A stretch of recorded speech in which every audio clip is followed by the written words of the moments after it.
I've been a mall security guard for 3 years now. The pay isn't great, the hours are worse. But I needed something after the divorce. Something to fill the nights. Westfield Galleria closes at 10 p.m. sharp. By 10:30, the last employees are gone. By 11, I'm alone in 400,000 square feet of empty retail space. Most nights, nothing happens. I do my rounds every 2 hours. I check the emergency exits. I watch the monitors. I listen to the building breathe, and it does breathe. The HVAC system hums through the vents. The escalators click and settle as they cool. Sometimes a refrigerator unit in the food court kicks on. You learn these sounds.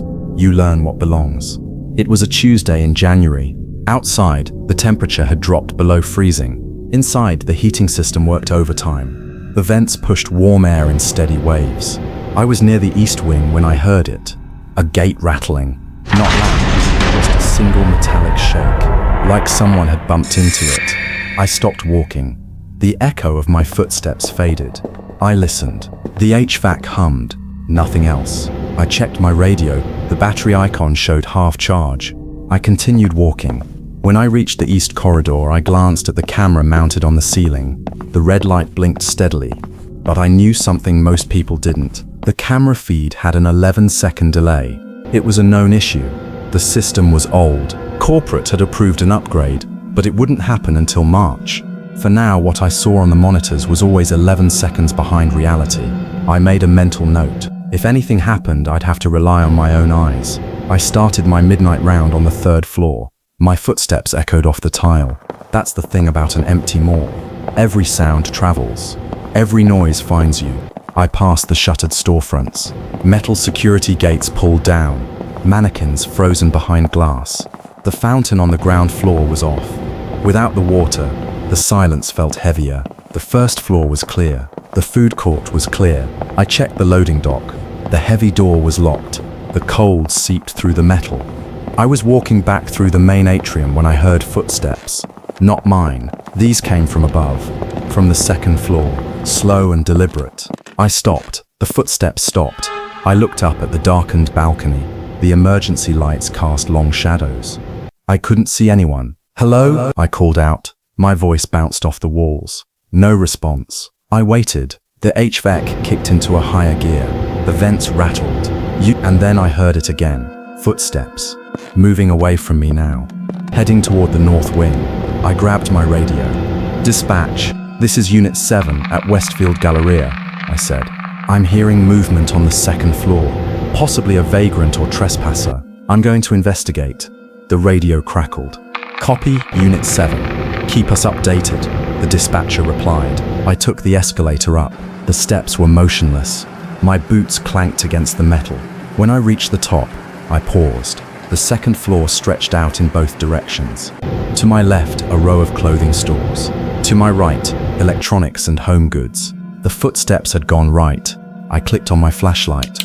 The beam cut through the dim emergency lighting. I moved slowly. Every few steps, I stopped to listen. The vents hummed. The building creaked. And then, a gate rattled. Closest, maybe 30 feet ahead. I aimed my light. The beam landed on a security gate. It was still swaying, just slightly, as if someone had just touched it. "Security," I shouted. "Come out now." Silence. I approached the gate. Behind it was a furniture store. The showroom was dark. Display beds and sofas sat in neat rows. I scanned the space with my flashlight. Nothing moved. I checked the gate. It was locked. No way in without a key, but the gate had moved. I saw it. I stepped back and looked down the corridor. That's when I noticed the bathroom. The door to the men's room was propped open. Just a few inches. A thin wedge of darkness. I approached carefully. My hand rested on my pepper spray. I pushed the door open with my foot. The hinges groaned. Inside, the bathroom was pitch black. Empty stalls. The mirrors reflected my own pale face. I exhaled. Maybe the building was just settling. I walked back into the corridor and froze. A figure. Their face was hidden in shadow. My flashlight beam didn't reach them. I couldn't make out any features. Just the shape. "Don't move." The figure didn't respond. Didn't run. Didn't speak. Just stood there. I reached for my radio. "Dispatch, I have a visual on a trespasser," I said, requesting backup. The radio crackled. "Copy, Unit 7, police en route. ETA 15 minutes, the dispatcher said. 15 minutes. I looked back up. The figure was gone. The corridor was empty. No doors nearby, just the escalator at the far end. I ran to the escalator and looked down. I ran to the security office. North wing, second floor. I found the timestamp. The exact moment I raised my radio. I hit rewind. The footage showed me standing in the corridor, flashlight out, radio in hand. Where the figure had been standing, nothing. The feed showed empty space. I rewound again, and again, the same empty hallway. But I knew what I saw.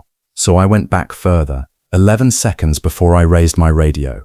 And there it was, the figure, standing directly behind me, close enough to touch. For 11 full seconds, just watching. Then they stepped backward into the bathroom, the same one I had just cleared. Police searched the mall for an hour. They found a sleeping bag in a maintenance closet on the first floor, food wrappers, a bucket. Someone had been living there. They never caught whoever it was. I quit 3 weeks later. Sometimes I still feel those 11 seconds on the back of my neck.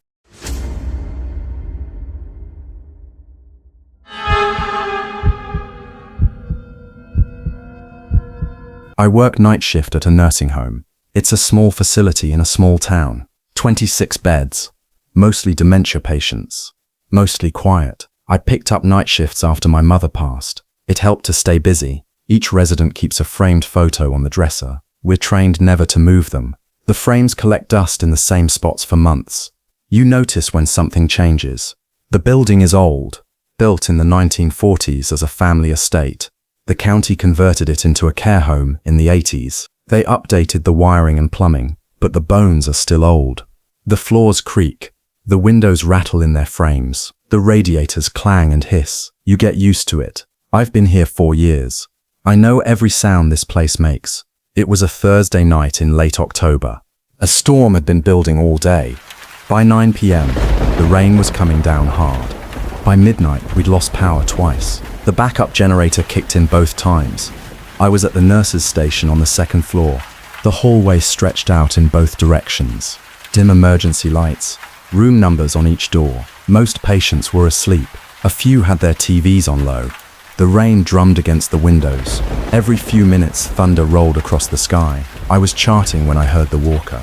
What? That distinctive scrape and click. Metal legs on hardwood. I looked up. Mrs. Patterson was shuffling down the hall.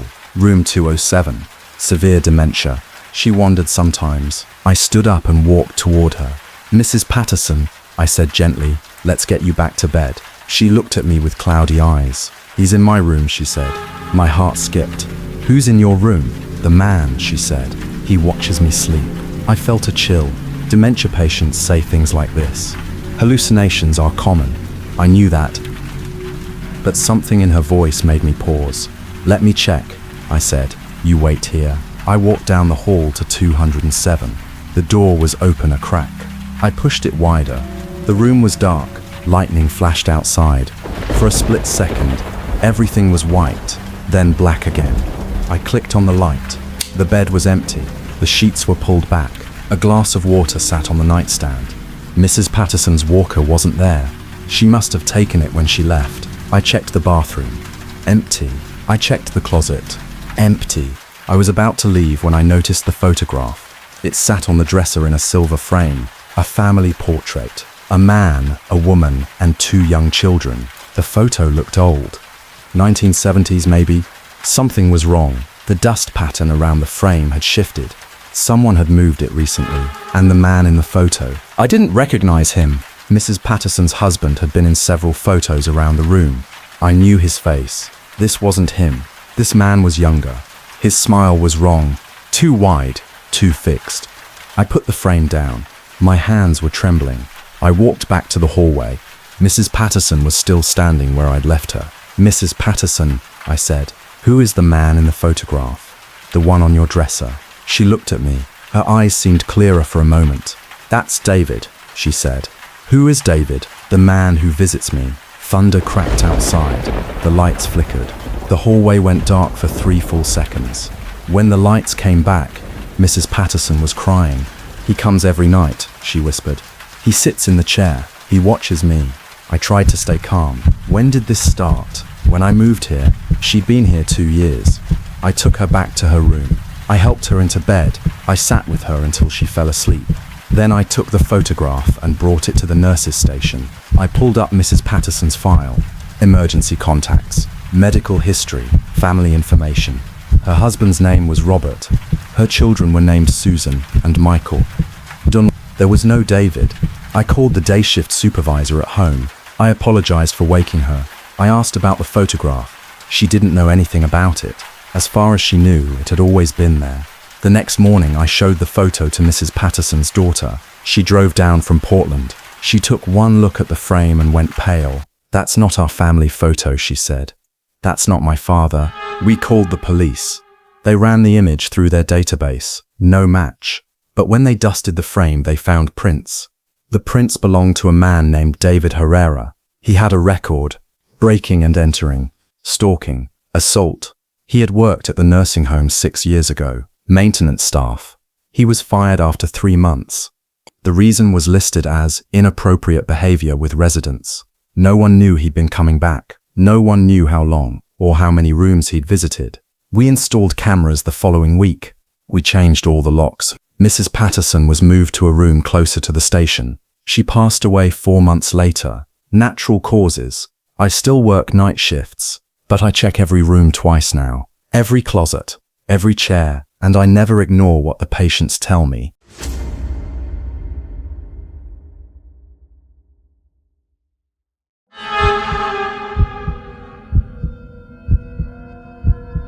I took a job at a distribution warehouse last summer. 3rd shift, 10 p.m. to 6 a.m. The pay was decent. The work was simple. Load pallets, scan packages, repeat. I needed the job. Rent was 2 months late. I wasn't asking questions. On my second night, my scanner logged a 15-minute break I never took. I asked my supervisor about it. He shrugged and said the system glitches sometimes. I didn't think about it again. The warehouse sat on the edge of town. Nothing around it but empty fields and a 2-lane road. At night, the cicadas were so loud you could hear them through the walls. That constant hum, it became background noise after a while. The building was massive, 200,000 square feet, rows and rows of metal shelving. Some aisles stretched so far you couldn't see the end. During the day, the place was packed. Forklifts beeping, conveyor belts humming, people shouting over the noise. But at night, it was different. 3rd shift ran with a skeleton crew, maybe 15 people spread across the whole floor. You could work for hours without seeing another person. My first week, they paired me with a guy named Chris. He was supposed to train me, show me the scanner system, teach me the routes. Chris was quiet, really quiet. He barely spoke during our shifts, just nodded and pointed when I asked questions. I figured he was just one of those guys. Keeps to himself, does his job, goes home. He always wore the same grey hoodie. The hood stayed up even inside. I never saw his face clearly, just his jaw, his hands on the scanner. On my 3rd night, I tried to start a conversation. "You been here long?" I asked. He didn't answer right away. Then he said, "A while." His voice was flat. No emotion. "You like it?" He shrugged. "It's quiet." That was the longest conversation we had. After my first week, I was cleared to work solo. I didn't see Chris much after that. Sometimes I'd spot him at the far end of an aisle, just standing there, checking his scanner, but he never came close. Never waved, never acknowledged me. I didn't think much of it. The warehouse had sounds of its own at night. The industrial fans hummed constantly. The metal shelves creaked when the temperature dropped. Rats scurried through the aisles sometimes. You'd hear their little feet scratching against the concrete. Then silence. One night in August, I was working the back section, Zone 7, the farthest point from the main floor. Nobody went back there unless they had to. It was hot. The fans didn't reach that part of the building. I was sweating through my shirt. Outside, the cicadas screamed. I was scanning boxes on a high shelf when I heard footsteps, heavy boots on concrete. Slow and steady, I figured it was another worker, maybe checking inventory. "Over here," I called out. The footsteps stopped. I waited. No response. I walked to the end of the aisle and looked around. Nobody there. I shrugged it off. Sound travels weird in big spaces. Echoes play tricks. I went back to my scanner. 20 minutes later, I heard it again. Footsteps, closer this time, coming from the next aisle over. I walked around the corner. The aisle was empty, but something caught my eye. On one of the lower shelves, tucked behind a row of boxes, something that shouldn't be there. I crouched down, reached in. Fabric, old, stained. A sleeping bag. I pulled it out. There was a pillow stuffed inside. A plastic bag filled with granola bars and water bottles. Someone was living here. I looked around. The cicadas hummed outside. The fans droned overhead. I felt like I was being watched. I grabbed my radio. "Supervisor, this is Tyler in Zone 7, I said. "I found something back here. Looks like someone's been camping in the aisles." The radio crackled. "Copy, Tyler. Stay there." "I'm sending someone," he replied. While I waited, I kept looking around. That's when I found the photos. They were taped to the underside of a shelf, hidden, like someone wanted to keep them close. I pulled one off, then another, 5 in total. Polaroids. I looked at the first one. The parking lot. Our parking lot. The second one. The break room. The third one. My car. I stopped breathing. The fourth one. Me, walking into the warehouse. The timestamp was 3 days ago. My hands were shaking now. I didn't want to look at the fifth one, but I had to. It was me again, sleeping, in my apartment. Through my bedroom window, I dropped the photos. I backed away from the shelf. My supervisor arrived 10 minutes later. We called the police. They searched the warehouse. They found more sleeping bags, more photos, not just of me, other workers too, some from months ago. People who didn't work there anymore. They pulled the employee records. They checked the badge swipe logs. Every door in the facility required a badge. Every entry was time-stamped. That's when they told me about Chris. There was no Chris. No one by that name had ever swiped a badge. No employee ID matched his description. But my scanner records showed 2 active devices in Zone 7. Every night I worked. Mine. And one that wasn't assigned to anyone. The police think he stole a scanner from the loading dock. They think he'd been living in the warehouse for months, maybe longer. He'd watched the routines, learnt the blind spots, blended in. They found his real camp in a maintenance crawl space behind Zone 7. More photos, notes, schedules. He knew when each worker arrived, when they took breaks, where they parked, where they lived. And in the corner of the crawl space, hanging from a nail, a grey hoodie, the tag was still attached. It was from our uniform shipment, reported missing 3 months before I started. They never caught him. I quit the next day, moved to a different city, changed my number. But sometimes, late at night, when the cicadas start screaming outside my window, I think about those shifts in Zone 7. The footsteps that stopped when I called out, the scanner that logged breaks I never took, and I wonder, how many nights did he stand at the end of my aisle, watching, waiting, before I ever knew he was there?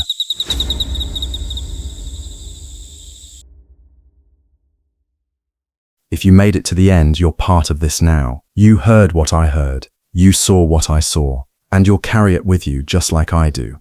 If this kept you up tonight, hit subscribe. Drop a comment telling me which story disturbed you most. I answer every single one. Because some things shouldn't be forgotten, and some stories deserve to be told.